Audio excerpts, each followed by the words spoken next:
Assalamualaikum warahmatullahi wabarakatuh.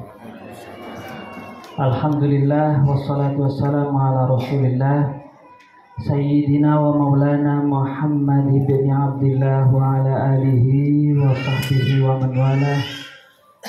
Rabbi syrah li sadri wa yassir li amri wa hlul 'uqdatam min lisani yafqahu qawli. Para jamaah yang dirahmati Allah, perkenalkan, nama saya Muhammad. Saya bagian dari tim An-Namira Pasuruan, yang mana kali ini saya bertugas untuk memberikan pemaparan secara singkat mengenai tata tertib atau tata cara kita melaksanakan ibadah umroh. Karena Bapak Ibu, untuk melaksanakan ibadah umroh, yang mana ibadah umroh ini kita memang kebanyakan belum pernah, atau bahkan sekarang ini cuman pengalaman pertama. Oke, Bapak Ibu, mungkin ada sebagian yang sudah pernah. Ya, ini untuk mengulang biar ingat lagi, karena kita umroh ya enggak setiap tahun. Insya Allah ini banyak yang pengalaman pertama. Baik Bapak Ibu yang saya hormati, langsung saja, karena mengingat waktu ini sudah sangat siang, dan setelah pemaparan materi ini kita akan mengikuti praktek langsung di miniatur Ka'bah. Jadi saya singkat saja untuk saya ambil langsung ke pemaparan mengenai amalan umroh.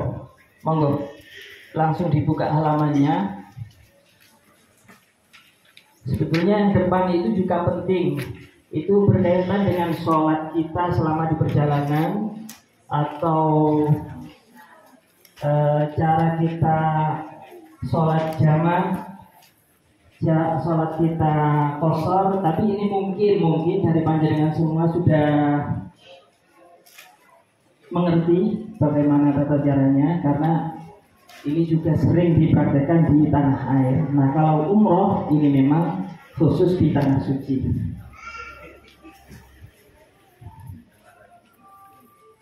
Oke, langsung saja, bismillahirrahmanirrahim.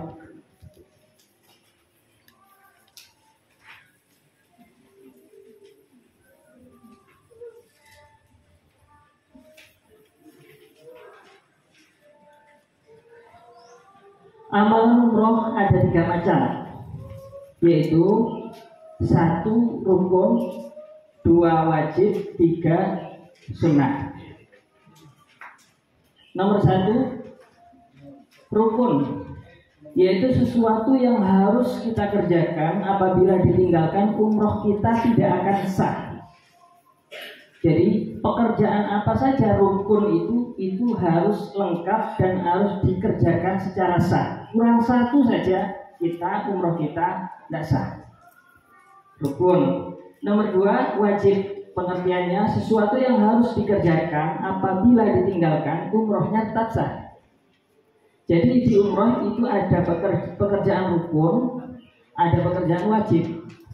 Dua-duanya sama-sama harus dilakukan. Bedanya, kalau rukun, bila ada yang ketinggalan, tidak sah sudah umrohnya.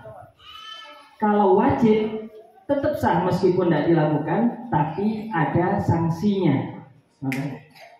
Apabila ditinggalkan, umrohnya tetap sah, tapi harus membayar dam. Istilah sanksi di sini yaitu dam. Apa dam itu? Menyembelih kambing dengan ketentuan yang ada di belakang nanti. Nomor 3 sunnah. Nah, kalau sunnah ini lebih ringan. Sesuatu yang apabila dikerjakan mendapat pahala, dan apabila ditinggalkan umrohnya tetap sah dan tidak wajib membayar dam. Jadi umroh, kalau yang pekerjaan sunnatnya ya seperti kita dalam sholat, kita baca surat, kita baca tasbih, itu cuma sunat, sholatnya tetap sah.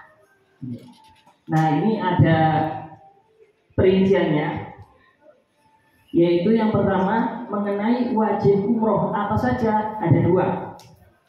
Yang pertama ihram dari miqat. Nah, ini yang mungkin kita agak aneh dengarnya. Kenapa? Karena yang namanya memulai suatu pekerjaan ibadah itu di mana-mana tempatnya di situ. Nah, beda dengan umroh, Bapak Ibu. Nah, kalau umroh memulainya itu tempatnya bukan di Masjidil Haram. Dan jadi di tempat yang agak jauh, yang mana itu ada di luar tanah haram. Jadi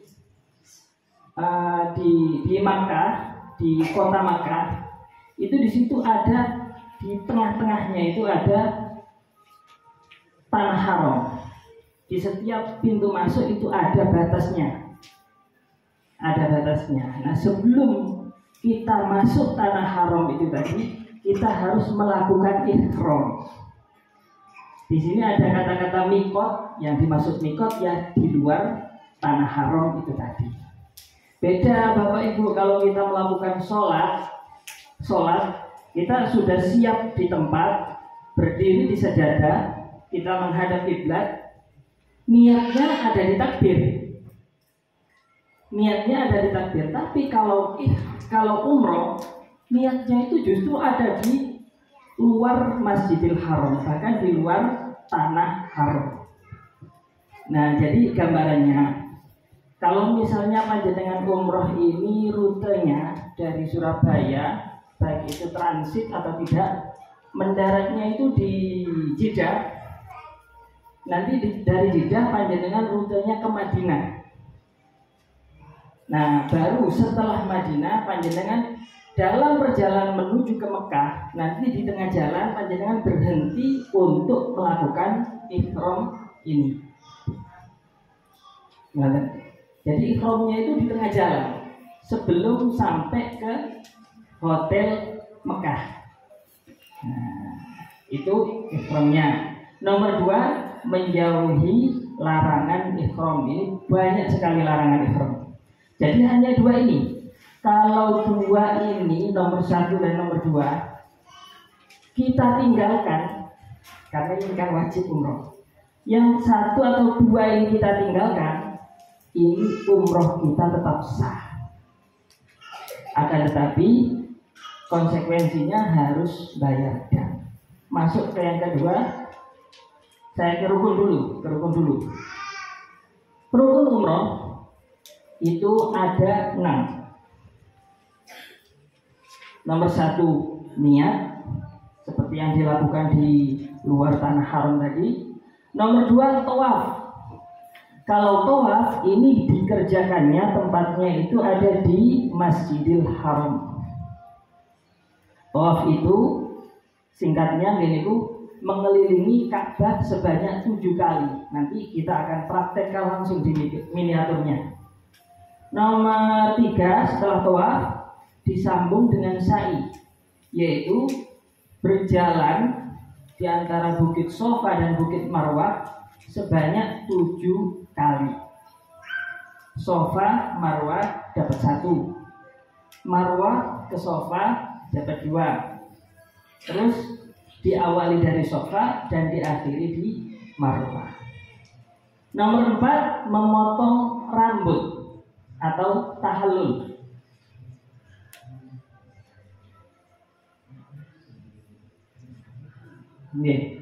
Tahallul yaitu memotong rambut, pekerjaan untuk melepaskan kita dari semua larangan-larangan ihram.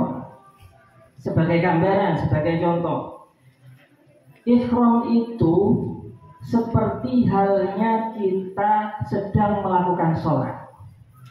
Di luar sholat kita boleh ngomong, kita boleh makan, kita boleh minum.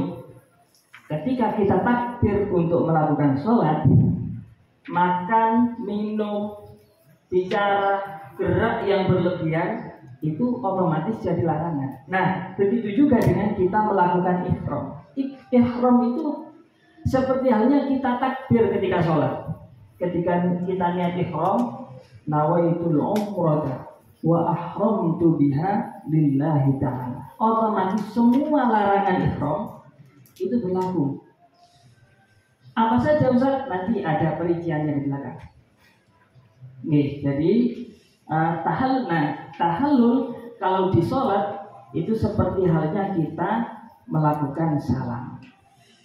Bagaimana sholat? Kita salam, Assalamualaikum warahmatullahi, Assalamualaikum warahmatullahi. Nah, semua larangan yang ada di sholat itu sudah diperbolehkan kembali. Seperti halnya ini, ketika kita umroh, kita sudah melakukan tahallul, berarti semua larangan umroh sudah lepas lagi dari kita. Bagaimana caranya tahallul? Nanti di belakang juga akan dijelaskan satu persatu. Nomor 6, tertib. Jadi rukun mulai dari nomor 1 sampai nomor 5 ini harus berurutan, harus tertib. Tidak boleh ditukar yang nomor 5 taruh nomor 1, tidak boleh, harus berurutan. Oke, sambung. Dilanjut halaman selanjutnya.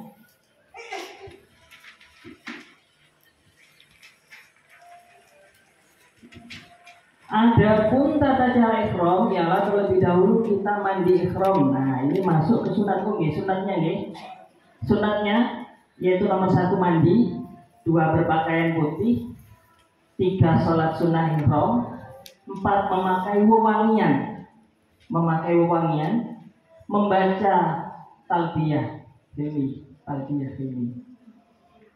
Membaca talbiyah. Nomor 6 sholat sunat tawaf. Nah, itu sunatnya boleh dikerjakan, boleh tidak. Tapi karena kita eman-eman Bapak Ibu, kita mengerjakan umroh ini jarang-jarang. Jadi kalau bisa kesunatan semua ini kalau bisa dilaksanakan. Nanti semua ini prakteknya ada di sebelum kita niat ihram. Sebelum kita niat. Kesunatan itu dilakukan semua. Monggo. Adapun tata cara ihram, terlebih dahulu kita mandi ihram, kemudian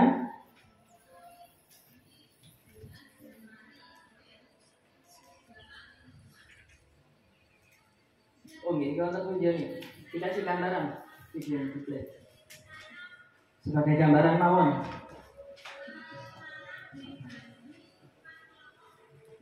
Bisa diplay.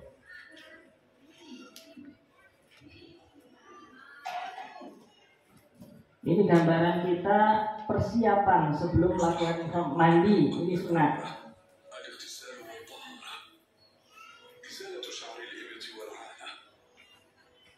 Kalau diperlukan ini juga termasuk sunat. Sebetulnya kesunatan ihram itu banyak. Ini pakainya wangi. Baru kalau laki-laki pakai pakaian ihram kurang lebih seperti ini. Ini untuk laki-laki. Untuk perempuan pakaian ihramnya itu sama seperti panjenengan ketika sholat pakai mukena itu, seperti itu. Nah, kita masuk ke larangan ihram karena ini sangat penting. Larangan ihram itu gambarannya seperti larangan kita ketika sholat, tapi bukan sama persis. Kalau sholat kita nggak boleh ngomong, nggak boleh makan, nggak boleh minum. Sedangkan kalau di umroh, di ihram kita ya boleh makan, boleh minum. Apa saja larangannya? Nah, kita bahas satu-satu. Untuk laki-laki ada larangan yang khusus untuk bapak-bapak saja. Ini satu, memakai pakaian yang bersambung dan melingkari maksudnya. Jadi istilahnya kalau di kitab, di kitab fikih mahid dan muhid, pakaian yang bersambung, disambung, seperti pakaian ini, baju ini dijahit. Nah, ini pakai disambung namanya. Ini untuk bapak loh ya, ibu tidak masalah. Ini untuk bapak. Atau melingkar seperti meskipun tidak ada jahitannya tapi kok melingkari tubuh. Nah, itu juga termasuk larangan, hanya untuk bapak saja. Ibu tidak masalah. Jadi yang boleh untuk bapak pakaian apa? Yaitu pakaian ihram kain putih 2 lembar. Kan sudah dapat semua Pak ya. Nah, itu yang satu buat sarungnya, yang satu lagi buat selendangnya. Itu saja Pak. Pakaian selain itu tidak boleh semua. pakaian luar, pakaian dalam, celana dalam, awas hati-hati. Ini banyak yang lupa bapak-bapak. Loh, mas saya enggak biasa. Itu sudah larangan. Itu sudah larangan. Jadi yang boleh hanya 2 kain ihram ini saja. 2 kain ihram. Tapi ini untuk bapak loh, sekali lagi nih, ibu enggak usah mikir ini. Ibu enggak usah mikir ini. Bahaya kalau ibu-ibu cuma pakai kayak gini. Ada yang tanya jam tangan. Jam tangan. Nah, karena kita di sini kan pakaian kan namanya kan, yang tidak termasuk larangan seperti yang ditanyakan Ustadz Imron tadi. Jam tangan tidak apa-apa, meskipun melingkar Ustadz, iya. Gampangannya itu bukan pakaian. Contoh lagi, jenengan kan dapat dari travel gitu, sabuk untuk bapak-bapak, sabuk untuk itu kain ihramnya, tidak apa-apa pakai itu. Tidak menutupi dari tubuh itu terlalu banyak, tidak, cuma sedikit. Sabuk, terus apa lagi? Tas cangklong, tas lempang itu tidak apa-apa. Nih, yang tidak boleh itu pakaian bapak, pakaiannya kan jenengan, pakaian. Oke. Udah, ini aja. Nomor 2, menutup kepala. Menutup kepala pakai peci, pakai topi, atau tutup yang lain pakai kain atau pakai kertas kayak gini. Jadi untuk bapak, ya tidak boleh pakai tutup kepala sudah, ya kayak gini. Larangan ini termasuk larangan. Kalau jenengan melanggar 2 larangan ini, ya otomatis harus bayar dam. Ini larangan untuk laki-laki saja. Ini disimpan untuk bapak, ibu-ibu belum habis ini. Untuk yang ibu-ibu, untuk perempuan, nomor 1 menutup muka.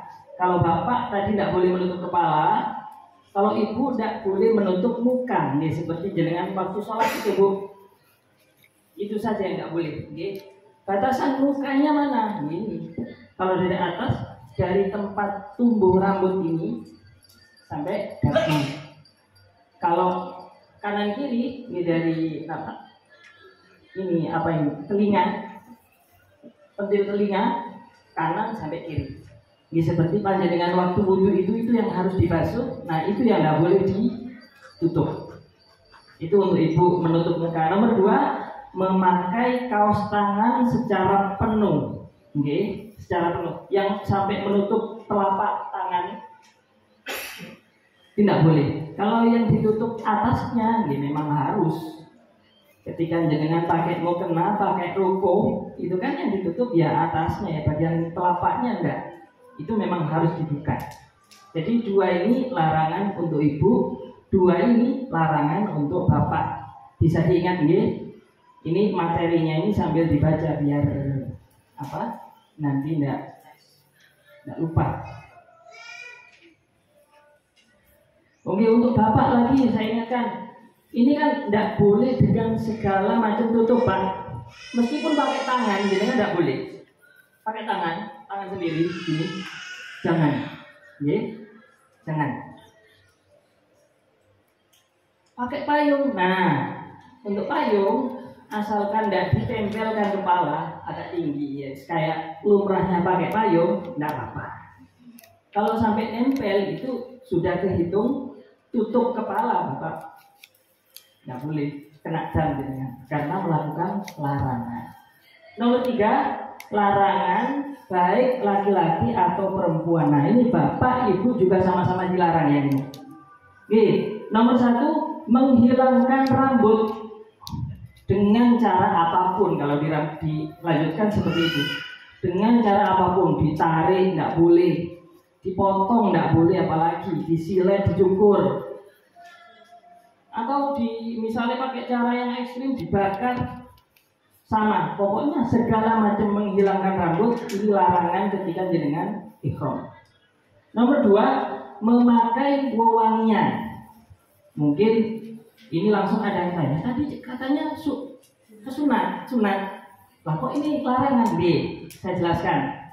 Disunatkan itu ketika kita sebelum melantunkan niat ihram. Sebelum kita niat ihram, kita pakai parfum dulu, pakai minyak wangi dulu. Lah di sini kan niat Ustadz, yang sisanya tadi parfum, minyak wangi, yang sisanya tadi enggak apa-apa. Kalau jenengan sudah niat, lah kok dipakein parfum lagi, itu yang enggak boleh, yang termasuk larangan ini. Jadi meskipun ada sisa wanginya, sisanya yang tadi sebelum ihram, itu tidak apa-apa. Memakai wangi. Nomor 3, memakai minyak rambut. Ini cuma sebagian orang saja. Yang jelas ini juga larangan. Mungkin ada bapak yang sudah lumrah, ya tolong ditibur dulu pakai minyak rambutnya. Nomor 4, bersentuhan dengan, maksudnya ada syahwat. Khususnya bagi mungkin yang umrohnya sepasang, bapak ibu suami istri, yang enak nggak usah bareng. Nanti biasanya sama mutoid kita di sana prakteknya panjenengan itu dibentuk barisan dulu, bapak ibu. Dibentuk barisan, nanti tergantung kondisi. Kalau kondisinya itu agak longgar, mungkin penataannya 2 baris. Tapi kalau agak rame, biasanya ibu-ibu di tengah, terus bapak-bapak itu di pinggir kanan kiri, biar tidak ada yang terpisah dari rombongan, biasanya seperti itu. Bersentuhan kalau tidak ada syahwat tidak masalah, tidak jadi larangan. Ya mungkin ini bisa terjadi, contoh ketika panjenengan misalnya ada di kamar atau di tempat yang agak sepi, kok berduaan suami istri, ya ini yang bahaya, rawan ini. Agak dijaga sebentar udah. Ketika ihram ini wis pray ojo cedek-cedek. Nih Pak nggih. Jaga jarak kayak di tulisan belakang itu gitu loh. Nomor 5, membunuh binatang. Ini juga enggak boleh. Binatang apa? Binatang apapun. Ya tapi ini enggak mungkin sempat lah. Nomor 6, memotong tumbuh-tumbuhan yang ada. Kalaupun di sana sudah, yang saya tahu ya, kalau di sekitar Masjidil Haram sudah tidak ada tumbuh-tumbuhan lagi, tidak ada. Nomor 7, akad nikah. Ketika ihram laku akad nikah itu tidak boleh. Lo kan ada itu di artis-artis di TV, di YouTube ada kan, itu di luar ihram ketika mereka tidak melakukan ihram, ya tidak masalah. Soalnya gini, pelaksanaan ihram ini Bapak Ibu, ini durasinya kalau dihitung dari perjalanan dari Madinahnya atau dari luar tanah haramnya itu sekitar 3 atau 4 jam. Ya, sekitar itu sudah. Tidak terlalu lama, jadi mulai dari niat pertama kali sampai kita tahallul itu tidak lama. Dan semuanya ini dilakukan berurutan secara langsung. Habis ihram, habis itu langsung naik mobil menuju ke Masjidil Haram. Habis itu kita langsung tawaf. Habis itu langsung sa'i. Setelah sa'i, keluar sedikit dari tempat sa'i, kita langsung tahallul sudah. Jadi sebetulnya tidak mungkin sempat kita mau berduaan sama istri, kita mau tidur dulu, tidak sempat. Memang dibuat sesingkat mungkin biar untuk menghindari larangan-larangan ini. Akad nikah 7, akad nikah 8, bersetubuh kalau memang sudah menjadi suami istri. Penjelasan yang lebih yang lebih jelas lagi itu di materi yang panjenengan pegang itu sudah ada.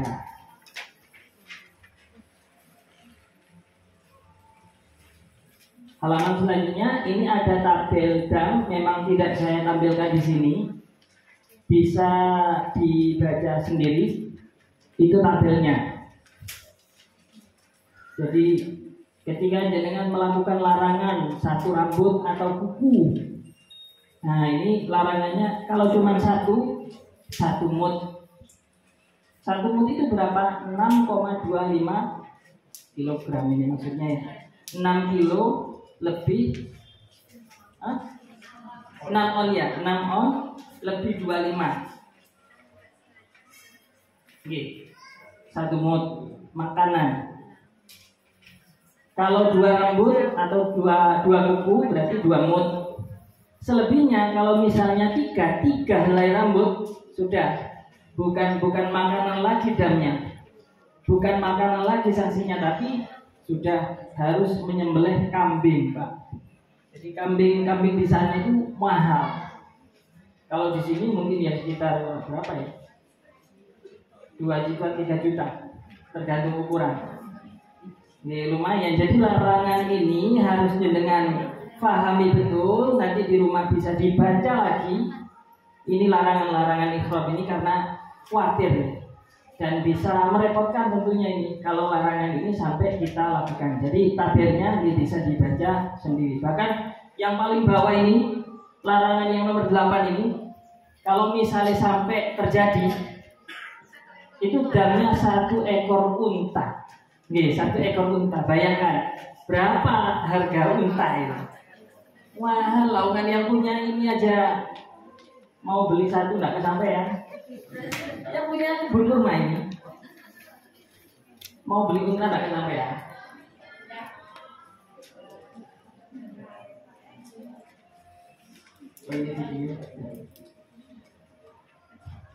Pun setelah kita mengetahui larangan-larangan ihram yang harus betul-betul kita hindari, sudah kita masuk ke pekerjaannya. Jadi setelah kita niat ihram, sekarang kita bahas untuk tata cara tawaf.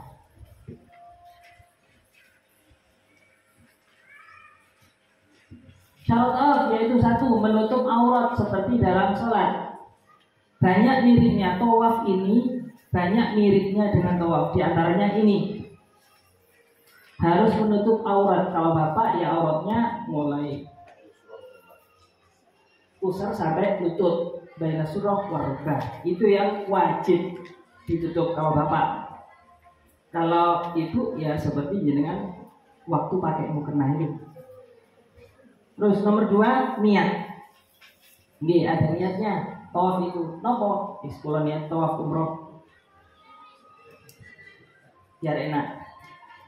Nggih. Nomor 3, memulai dan mengakhiri dari Hajar Aswad. Karena tawaf itu adalah modelnya mengelilingi, jadi start dan finishnya itu pakai 1 garis. Mulainya dari garis Hajar Aswad.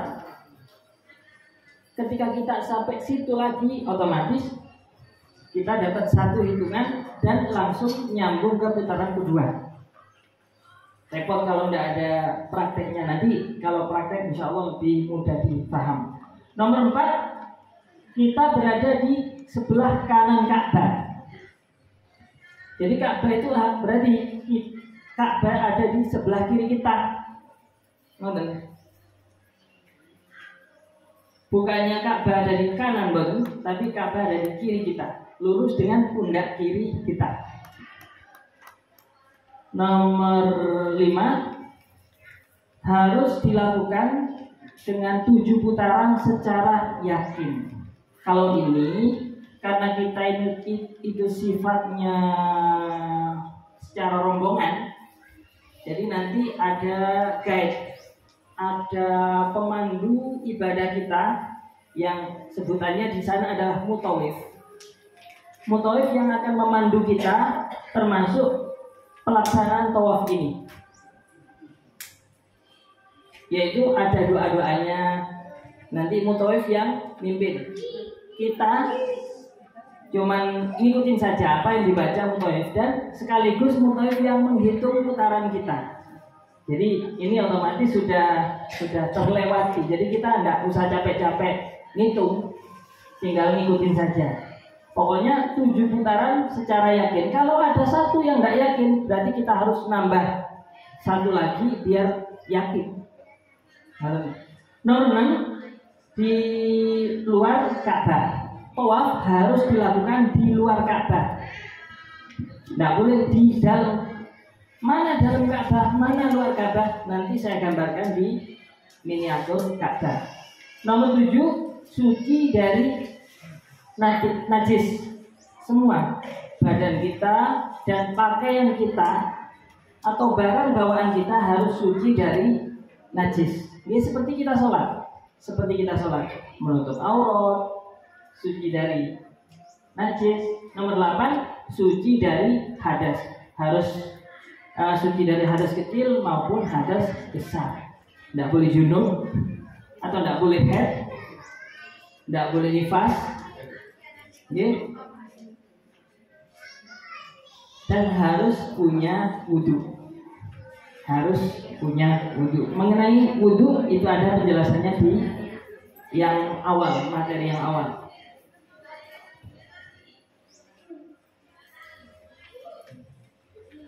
Nah, kalau ini sekedar sunnah, kalaupun kita meninggalkan, tidak melaksanakan, ini tidak ada masalah. Tapi kalau dikerjakan jelas akan menambah pahala. Nomor 1, tanpa alas kaki. Sebetulnya, kalaupun kita pakai alas kaki, entah kaki kita itu sakit atau alasan apa, boleh kita pakai alas kaki. Nomor 2, mencium hajar aswad. Kapan itu? Sebelumnya atau sesudahnya? Monggo. Nomor 3, mengusap rukun yamani atau isyarah saja. Nomor 4, memperbanyak doa. Karena di tawaf ini Bapak Ibu, tidak ada bacaan yang diwajibkan. Tidak seperti sholat. Kalau sholat kita itu wajib baca Fatihah, itu termasuk rukun. Kalau di tawaf ini tidak ada rukun yang berupa bacaan, rukun qauli, tidak ada di sini. Jadi cuma pekerjaan saja. Misalkan kita diam saja tawafnya, tidak apa-apa. Atau dipakai misalnya kita terlalu jauh dengan mutawif, tidak dengar bacaan dari mutawif, kita mau niru kesulitan, kita boleh baca doa sendiri, monggo. Baca tasbih, baca sholawat, baca Quran, mau ngatamkan Quran tidak apa-apa. Jadi memang dalam tawaf tidak ada bacaan yang diwajibkan. Tapi ya emang kalau misalnya kita tawaf tapi tidak baca apa-apa ya, emang Bapak Ibu, karena ini termasuk pekerjaan yang sakral. Lalu memperbanyak doa. Nomor 5, memakai selempang putih. Ini untuk Bapak sebetulnya. Jadi kalau Bapak ketika tawaf, kalau jenengan ingat tadi yang di video, orang laki-laki yang pakai ihram itu dipakai kayak selimut gini, kayak selimut gini, anduk kainnya itu. Tapi kalau ketika tawaf disunatkan dengan cara dipakai selendang. Maksudnya pundak kanan kita itu terbuka, Bapak. Pundak kanan kita itu terbuka, jadi yang kiri ditutup pakai kain, yang kanan terbuka. Nanti saya juga akan contohkan bagaimana cara kita pakai ihram ketika biasa atau ketika kita tawaf. Nomor 6 kesunatannya yaitu dekat dengan Ka'bah. Semakin dekat semakin banyak fadilahnya. Tapi kalau berdesakan gimana? Agak minggir aja, biar kita tidak ira, biar kita tidak menyakiti orang lain. Karena mengenai ira, ulama itu sangat mengingatkan. Pokoknya kita sedang melakukan apapun, kita jangan sampai ira, artinya jangan sampai menyakiti orang lain. Jadi kalaupun misal di dekat Ka'bah itu terlalu ramai, kita agak minggir, biar berdesakan biar tidak menyakiti orang lain. Nomor 7, mualat. Mualat ini apa? Melaksanakan putaran pertama, putaran kedua, putaran ketiga itu terus menerus. Itu mualat namanya. Kalau misalnya tidak mualat gimana? Tidak apa-apa, tawaf kita tetap sah. Gimana contohnya? Dapat satu putaran, aduh saya kok capek ya. Istirahat dulu, duduk dulu, nggak apa-apa.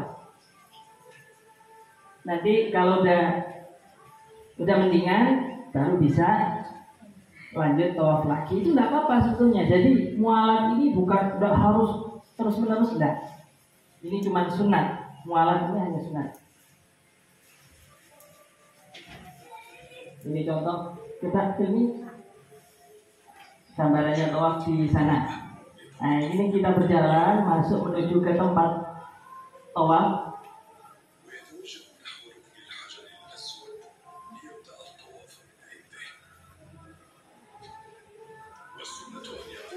Ka'bah ada di sebelah kiri kita.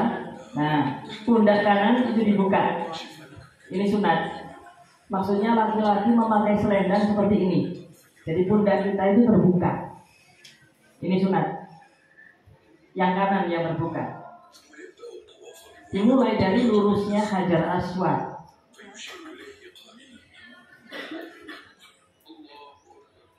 Itu isyaratnya. Bismillah, Allahu Akbar. Ini Hajar Aswad ini.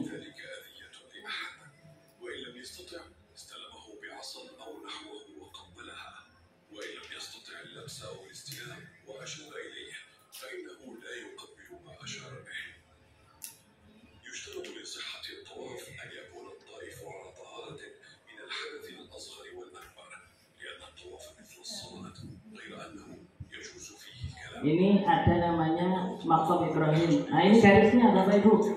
Garisnya itu. Mulai dari situ, mengakhiri juga di situ. Putaran pertama, kedua, ketiga sampai ke 7.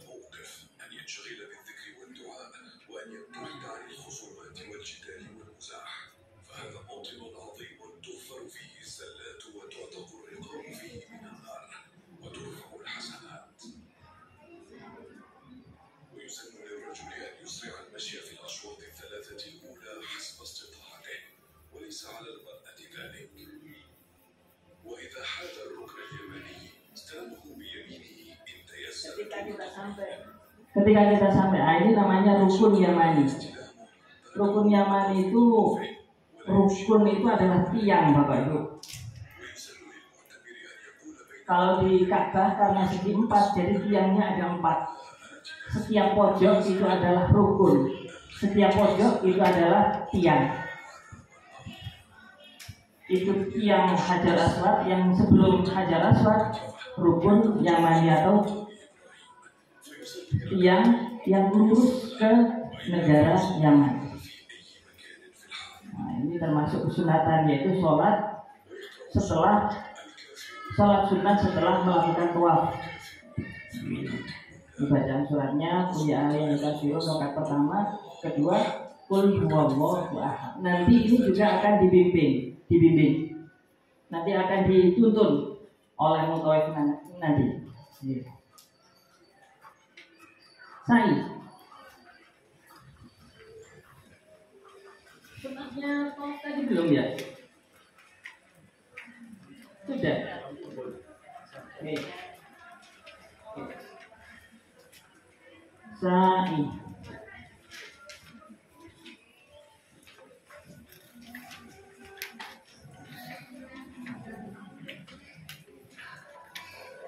Ini sa'i ini. Oh, halaman ini 2 kan.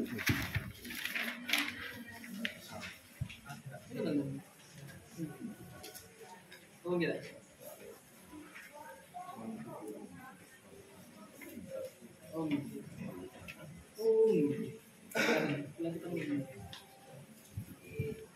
Nomor 6, halaman 6 itu sing nota iki tulisan niku Pak. Nggih. Nomor 6, setelah kita tawaf mengelilingi Ka'bah 7 kali. Nah, seperti yang digambarkan tadi, kita langsung menuju ke Bukit Sofa. Sa'i ini juga istilahnya sama 7 putaran, meskipun secara praktek kita tidak mengelilingi apapun, karena kita jalannya itu lurus kalau sa'i itu. Kalau tawaf memang berputar, mengelilingi. Kalau sa'i lurus jalannya, tapi nyebutnya tetap putaran. Nomor 1, dimulai dari Bukit Sofa. Harus ini. Jadi harus dimulai dari Bukit Sofa. Hitungan pertama kita memulai harus dari Sofa. 2, 7 putaran secara yakin. Istilahnya putaran meskipun tidak muter. Nomor 3, benar-benar mencapai Sofa Marwah. Nomor 4, setelah tawaf yang sah. Tawafnya tadi sebelum kita melakukan sa'i ini harus betul-betul sah. Maksudnya wudhu sudah terpenuhi, suci dari najis, suci dari hadas. Pokoknya tawafnya harus sah dulu. Kalau ada yang batal, ulang lagi sampai sah. Habis itu baru boleh melanjutkan ke sa'i ini. Nomor 5, menghadap ke depan. Maksudnya jalannya itu enggak macam-macam. Ya jalan normal. Enggak jalan miring atau bahkan mungkin jalan mundur. Kesunatan sa'i nomor 1, tanpa alas kaki. Kalaupun jenengan ada uzur, monggo silakan pakai alas kaki. Nomor 2, suci dari hadas dan menutup aurat. Ini cuman kesunatan kalau di sa'i, Bapak Ibu. Kalau di tawaf ini termasuk syarat, termasuk rukun. Syarat ya. Kalau di sa'i ini hanya sunat. Jadi misalkan sa'i jenengan kok batal wudhunya, tidak masalah. Tidak masalah. Nomor 3, memperbanyak doa, karena memang di sini tidak ada bacaan tertentu yang diwajibkan. Nomor 4, mualat atau terus menerus bersambung. Misalkan ini kayak tadi, dapat 1 kok capek, istirahat, monggo. Itu saja. Gambaran saya, videonya. Gambarannya seperti ini. Di antara kesunatan tawaf lagi, yaitu selain sholat sunat, yaitu minum air zam-zam. Ini Bukit Sofa, agak nanjak, tempatnya agak nanjak. Nah itu ya dikurung seperti itu. Sebelum kita memulai, kita menghadap ke Ka'bah dulu, kita berdoa. Seperti itu.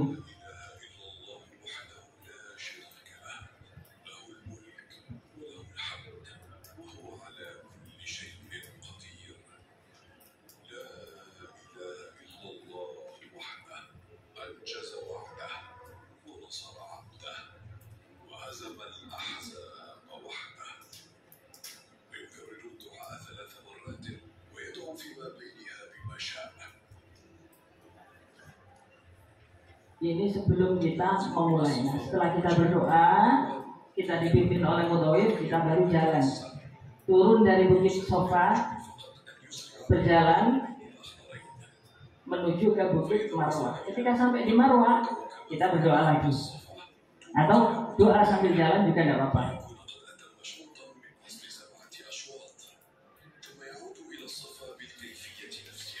Ketika jenengan dari Sofa ke Marwah, jenengan dapat 1 hitungan.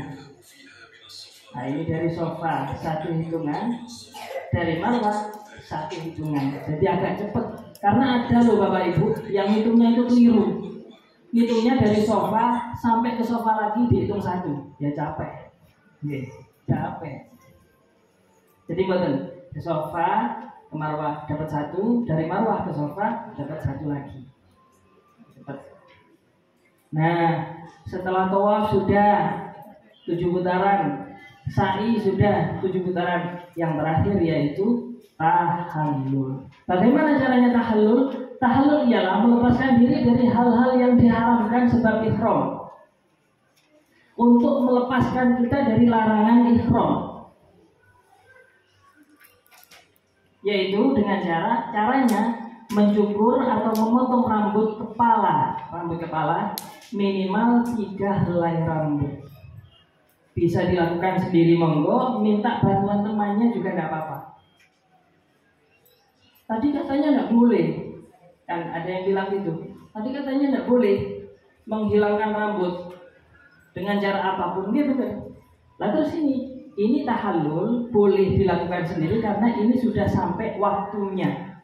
Memang sudah saatnya panjenengan tahallul. Misalkan tidak ada bantuan dari teman, ini tidak masalah, jenengan tahallul. Atau temannya yang sedang ihram bantu temannya untuk tahallul, tidak apa-apa, tidak masalah. Karena ini sudah waktunya tahallul, tidak masalah. Ketika sudah tidak dianggap larangan lagi. Karena ada yang terlalu ketat lah. Jadi nggak boleh potong sendiri, nggak boleh dipotongkan temannya yang lagi ihram, itu terlalu sulit sebelumnya. Oke, videonya ini gambaran tahallul. Lebih afdol untuk Bapak dicukur klortos, gundul. Gimana? Mau gundul lah? Saya insya Allah mau gundul. Saya berangkatnya tanggal 11 ini insya Allah. Kurang 8 minggu. Mungkin bagian dari jenengan ya bareng saya.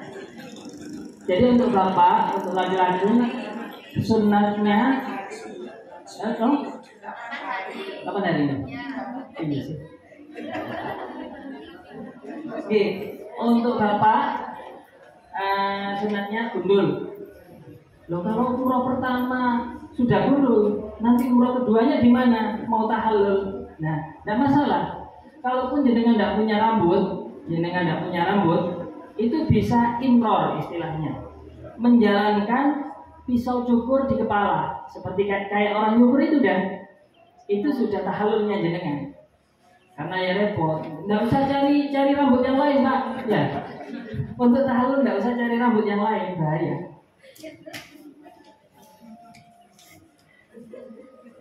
Nah, setelah kita tahallul, berarti semua rangkaian pelaksanaan umroh kita ini sudah sempurna. Artinya kalau sholat kita ini sudah salam sudah. Kita sudah lepas dari larangan ihram dan lain sebagainya. Jadi apa-apa yang dilarang ketika ihram ini sudah boleh lagi, sudah halal lagi sudah. Nah, mungkin dengan penjelasan yang singkat ini ada mungkin yang mau kurang jelas, monggo Bapak Ibu ada yang perlu jelas atau mungkin nanti jenengan bisa tanya ketika praktek, ini tidak apa-apa. Tanya sekarang monggo. Yang wudhu tadi. Wudhu. Oh nggih. Mengenai wudhu nggih, ini penting. Mengenai wudhu kita, kalau kita mengikuti mazhab Imam Syafi'i, pasti akan selalu batal di sana. Pasti, karena ketika kita tawaf, yang mana tawaf itu harus punya wudhu, dan tempat tawaf itu campur, Bapak Ibu, campur. Itu bersentuhan laki-laki perempuan tidak bisa dihindari. Jadi repot dengan kalau pakai wudhu mazhab Imam Syafi'i, balik-balik batal. Oke, balik-balik batal. Yang enak oleh ulama kita dicarikan solusi wudhu kita gini tuh mengikuti mazhab Imam Hanafi. Paling enak. Pundi ibu kami. Di materi itu ada wudhu mazhab Imam Hanafi. Monggo kalian dibuka. Fardunya wudhu menurut Imam Hanafi ada 4. 1. Membasuh wajah seperti kita wudhu biasa. 2. Membasuh kedua tangan seperti kita wudhu biasanya. Nomor 3. Mengusap 1/4 kepala. Nah ini yang beda. Menurut Imam Hanafi ini minimal 1/4 kepala minimal. Kalau kita wudhu seperti madhab Imam Syafi'i, kita kan tidak, meskipun seujung jari tok ini kan sudah sah. Yang penting mengusap kepala kalau Imam Syafi'i. Nah, untuk madhab Imam Hanafi ini minimal 1/4 kepala. Paling enak ya semua seluruh kepala harus diusap enak. Nomor 4, membasuh kedua kaki sampai mata kaki seperti biasa. Jadi yang beda ada di nomor 3 itu saja. Dan perkara yang membatalkan wudhu menurut Imam Hanafi itu ada 7. Nomor 1, keluarnya najis dari badan, termasuk sperma, itu membatalkan juga kalau menurut Imam Hanafi ini. Nomor 2, hilangnya akal. Nomor 3, tidur berbaring, duduk, terlentang, mengurap pokok segala macam tidur itu membatalkan wudhu. Nomor 4, bersentuhan dengan tanpa penghalang, baik sesama jenis atau lawan jenis.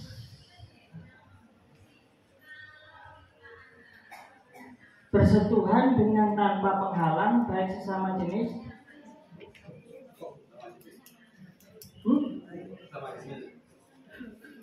tapi sing onok syahwat maksudnya bisa batin.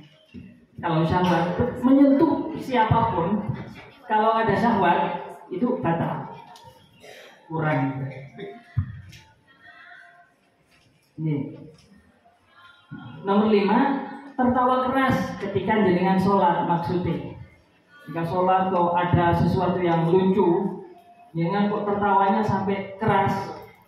Itu bukan cuma sholatnya yang batal, tapi wudhunya juga batal kalau madhab Hanafi. Kalau Imam Syafi'i kan cuma sholat itu wudhunya tidak batal. Kalau di luar sholat tertawa ya tidak apa-apa. Kalau di luar sholat tertawa nggak apa-apa. Nomor 6, darah yang keluar dari mulut atau ada dari gusi gigi. Nomor 7, muntah air yang banyak hingga memenuhi mulut. Ini yang membatalkan wudhu menurut imam. Yang penting itu loh, yang poinnya yang tadi, bersentuhan laki-laki perempuan asalkan tidak syahwat, ini tidak batal menurut Imam Hanafi. Kan enak. Jadi jenengan tawaf meski jenengan sambil doa sambil apa tersentuh sama bukan mahramnya, lawan jenis yang bukan mahram, tidak batal, enak. Soalnya di sana tempat wudhunya itu Bapak Ibu di luar masjid, jauh, masjidnya besar, tempat wudhunya itu di luar. Di dalam juga ada tapi agak tersembunyi. Di bawah tangga. Yang ada sih sebetulnya tempat wudhu dok, bukan toilet, ini tempat wudhu dok ada gitu. Tapi agak sulit. Intinya ketika untuk tawaf kita wudhunya pakai ini saja. Kalau jenengan masih sering lupa, sampean bawa ini wis enak nanti. Sudah itu saja nih. Mungkin kita sambung ke praktek mawon. Bapak ini, monggo. Sebelum kita praktek, untuk bapak-bapak yang bawa kain ihram, ada yang bawa? Tidak ada. Ada. Ini kok ini. Bisa dibantu?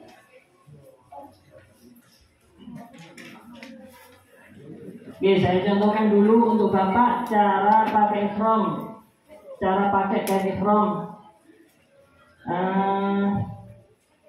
Kalau yang bawa, monggo bisa langsung praktek di sini.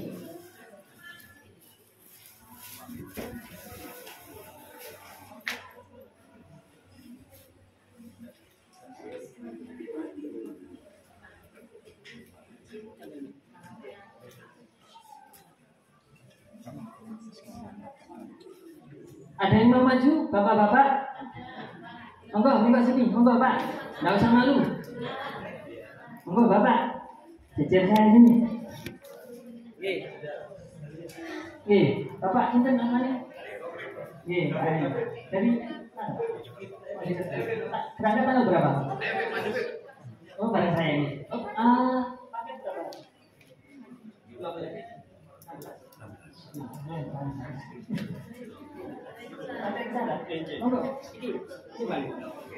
Niki, anu, sudah. Ya.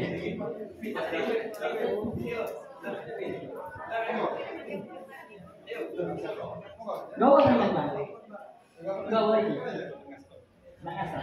Ya, gantian ya. Oh, niki, anu.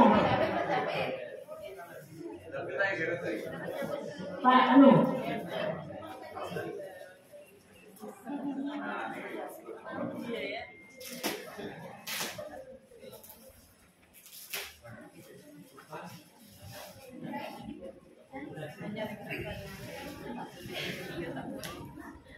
Oke, pertama, Mas, gimana?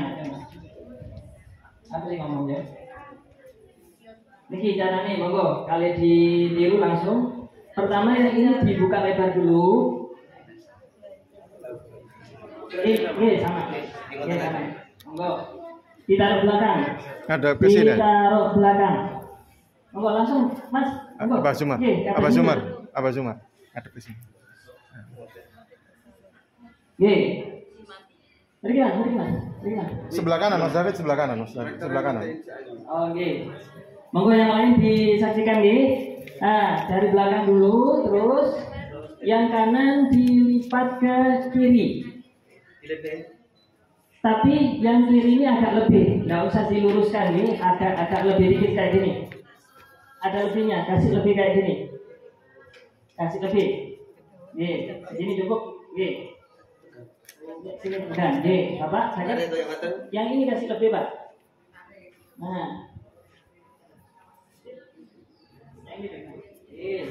Terus taruh tengah. Nah, ini agak mirip sama kita pakai sarung biasa itu loh, Pak. Nah, taruh tengah sini, Pak. Nah, terus lanjut semua. Terus tak pakai kayak sarung. Bisa pakai cara kayak gini. Bisa gitu. Ini lipat dulu, Mas. Lipat masuk. Nah, gitu. Monggo ditinggali Bapak Niki. Praktekin. Digulung seperti kita pakai sarung. Nah, senyaman mungkin nih. Sekiranya tidak melorot loh, hati-hati karena jenengan tidak pakai celana dalam. Nah, sabuknya juga. Ya sudah, pakai sabuk. Ini yang lembar kedua di sini. Bentar. Oh, sabuknya. Nah, kalau jenengan pakai sabuk seperti ini, bisa lebih mapan lagi. Lebih mantep. Anu. Oh, ukurannya, Pak. Ini kan ini. Oh, Pak, ikut ada. Sabuk ya. Sabuk sampai ini dulu. Tetap mawon. Saya nggak pakai sabuk, langsung di ngoten aja. Pas, ukurannya memang kecil. Oh, iya.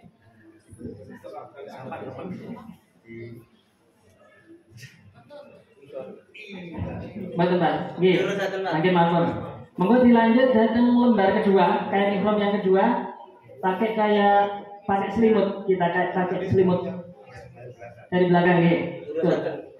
Diluruskan kanan dari atas pundak, Pak. Atas pundak, diluruskan kanan kiri lurus. Nah, terus yang kanan dimasukkan lewat ke kiri. Sakit sih? Diselempitkan. Ojo diselipitkan ke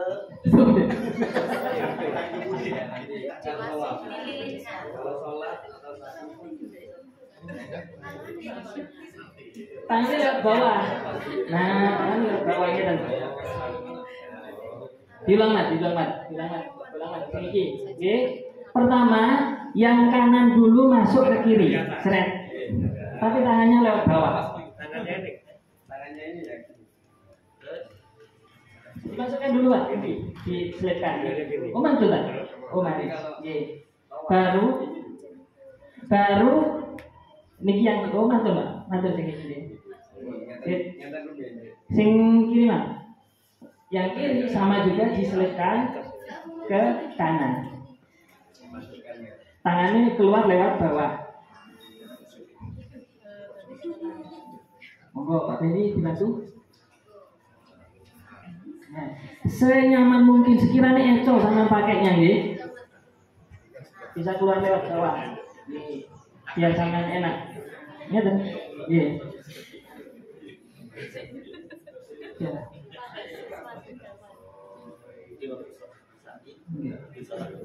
Walik sampean iki. Sing kiri dhisik. Sing kiri dhisik. Nggih. Sing kiri dhisik. Sing kiri dulu ke kanan. Baru yang kiri. Ya pancen to, itu kok ngarep iku apa.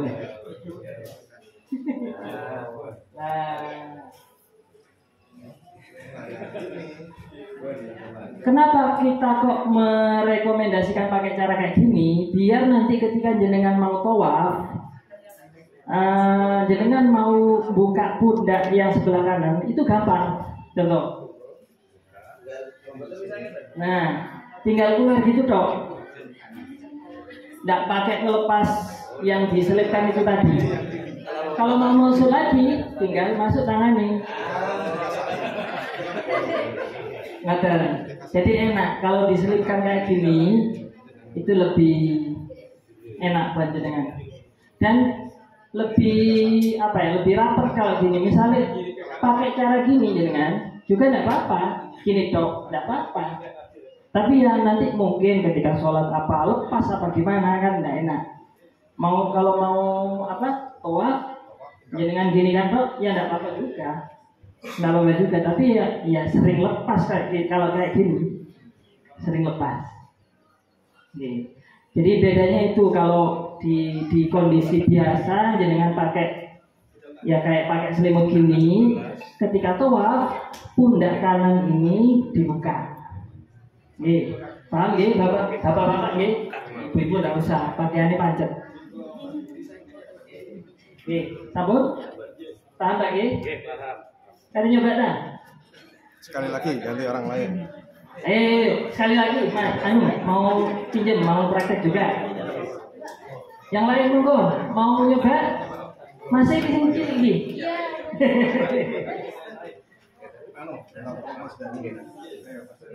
Niki. Oh, ini kecil. Oke.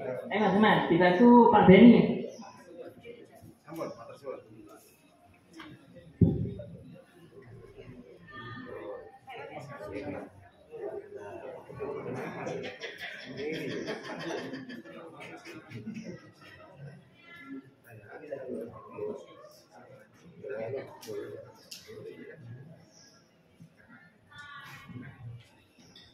Atau mungkin yang nggak bawa, jenengan nanti bisa latihan dulu Pak, biar enak nanti. Semakin sering jenengan latihan pakai kain ihram, itu akan semakin nyaman jenengan nanti di sananya.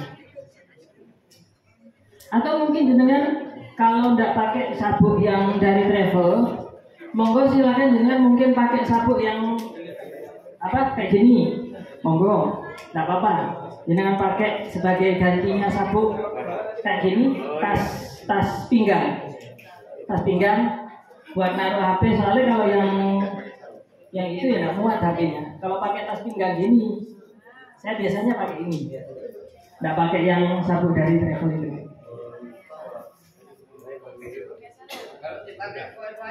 Dalam? Sudah.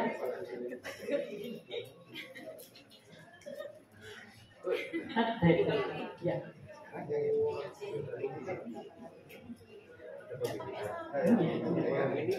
Iya.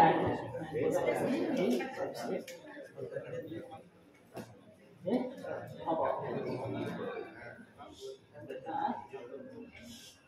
Ketika jadi sebelum kita pakai ini, minyak wangi, roll on atau minyak rambutnya masih boleh. Itu dipakai dulu semua. Oke. Nanti setelah kita pakai minyak wangi, kita pakai pakaian ini, paling terakhir kalau udah siap betul, baru kita niat bareng-bareng. Dan niatnya kita nanti akan dibimbing, ya. Niatnya nanti kita dibimbing. Jadi ikhramnya panjenengan semua akan diajak turun di masjid namanya Masjid Bir Ali. Di sana jenengan dituntut untuk sholat sunat dulu, sholat sunat dulu dengan pakaian yang seperti ini sudah. Nanti ketika jenengan sudah sholat sunat di Masjid Bir Ali, jenengan diajak naik lagi ke bis.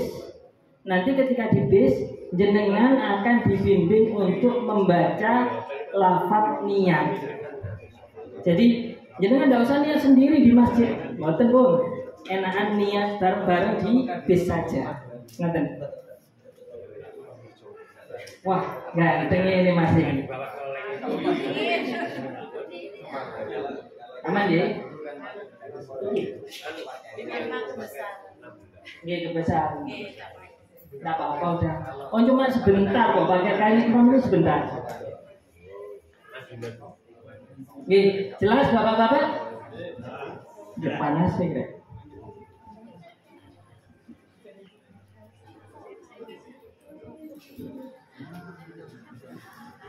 Jadi kain putih ini bapak hukumnya sunnah. Hukumnya sunnah. Kalaupun ada jenengan punya kain yang lain itu tidak apa-apa sebenarnya. Pakai surban itu tidak apa-apa, tapi yang tidak dapat kesunatan panjenengan.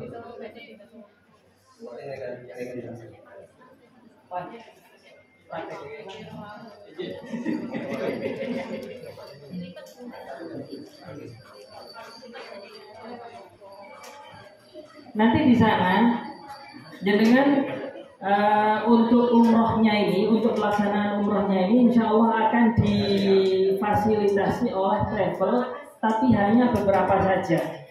Entah itu 2 kali umroh atau 3 kali umroh, ngoten Bapak Ibu, tergantung paket jenengan yang ada di travel. Kalaupun jenengan pengen mau nambah kayak yang keberangkatan kemarin yang 27 Oktober yang baru datang kemarin, itu mereka ada yang umroh sampai 7 kali Pak. Gimana? Ya minta bantuan sama mutawif, sama guide, minta antar apa itu Pak. Kalau cuma sedikit bertiga berempat ya pakai taksi sedan. Kalau 5 orang, 7 orang itu mungkin pakai Hiace atau mobil-mobil yang gede. Nanti bisa dibantu. Ya transportasinya untuk ambil mikot ini ya bisa urunan nanti iuran berapa nanti per orang.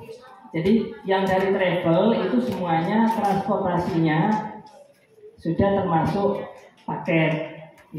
Naik bisnya untuk ambil mikotnya, untuk keluar dari tanah haramnya itu sudah termasuk ongkos dengan paket umrohnya. Tapi kalau jenengan mau nambah umroh sendiri, yang dari travel dapat 3 tapi jenengan masih mau nambah, monggo silakan. Tinggal jenengan lapor ke PL ataupun mutawif. PL itu adalah tour leader, ketua rombongan. Kalau mutawif itu adalah pemandu ibadah kita yang ada di sana. TL itu menyertai jenengan dari sini sampai pulang lagi. Kalau mutawif itu membimbing, memandu jenengan ketika ada di 2 tanah haram. Sampun? Jelas nggih? Untuk selanjutnya setelah jenengan sudah paham cara pakai kain ihram, monggo langsung saja kita lanjut untuk praktek tawaf dan sa'i. Monggo Bapak Ibu siap-siap.